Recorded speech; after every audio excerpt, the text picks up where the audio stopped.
ಪ್ರಿಯ ವೀಕ್ಷಕರೇ, ಯೂಟ್ಯೂಬ್ ಮಾಮ ಮಾಡುವ ವಂದನೆಗಳು.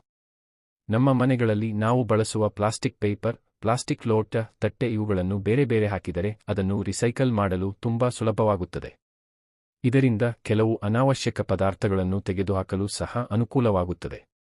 ಆದ್ದರಿಂದ ಸಾರ್ವಜನಿಕರು ಈ ವಿಷಯವನ್ನು ಮನದಲ್ಲಿ ಇಟ್ಟುಕೊಂಡು ಇಂತಹ ಕಾರ್ಯಕ್ರಮವನ್ನು ಮಾಡಿದರೆ ನಮ್ಮ ಸಮಾಜಕ್ಕೂ ಹಾಗೂ ಈ ಕೆಲಸ ಮಾಡುವ ಕಾರ್ಮಿಕರಿಗೂ ಬಹಳ ಸಹಾಯವಾಗುತ್ತದೆ.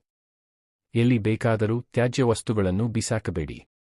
ಅದಕ್ಕಾಗಿ ನಿಗದಿಪಡಿಸಿದ ಸ್ಥಳಗಳಲ್ಲಿ ಮಾತ್ರ ಹಾಕಿರಿ. ನಾವು ಹೈದರಾಬಾದಲ್ಲಿ ಒಂದು ಮದುವೆಗೆ ಹೋದಾಗ ಅಲ್ಲಿಯೂ ಇದೇ ಕ್ರಮವನ್ನು ಅನುಸರಿಸುತ್ತಿದ್ದರು. ತಟ್ಟೆ, ಲೋಟಗಳನ್ನು ಬೇರೆ ಬೇರೆ ಹಾಕಲು ಒಂದು ವ್ಯಕ್ತಿ ನಿಂತಿದ್ದರು. ವಿಚಾರಿಸಿದಾಗ ಅವರು ಹೇಳಿದರು, ಇವುಗಳನ್ನು ಬೇರೆ ಬೇರೆ ಹಾಕಿದರೆ ರಿಸೈಕಲ್ ಮಾಡಲು ಸುಲಭವಾಗುತ್ತದೆ ಎಂದು. ಅವರ ಮಾತು ಕೇಳಿ ನಮಗೆ ಬಹಳ ಸಂತೋಷವಾಯಿತು. ಹಾಗಾಗಿ ನಾವು ಎಲ್ಲರೂ ಈ ನಿಯಮವನ್ನು ಪಾಲಿಸಿದರೆ ನಮ್ಮ ಪರಿಸರಕ್ಕೂ ಒಳ್ಳೆಯದು, ಮುಂದಿನ ಪೀಳಿಗೆಗೂ ಉಪಯುಕ್ತ. ಹೀಗಾಗಿ ಎಲ್ಲರೂ ಜಾಗೃತಿ ವಹಿಸಿ, ತಿನ್ನುವುದು ವ್ಯರ್ಥ ಮಾಡದೆ, ಬಳಸಿದ ವಸ್ತುಗಳನ್ನು ಸರಿಯಾದ ರೀತಿಯಲ್ಲಿ ಹಾಕುವ ಅಭ್ಯಾಸ ಬೆಳೆಸೋಣ. ಧನ್ಯವಾದಗಳು.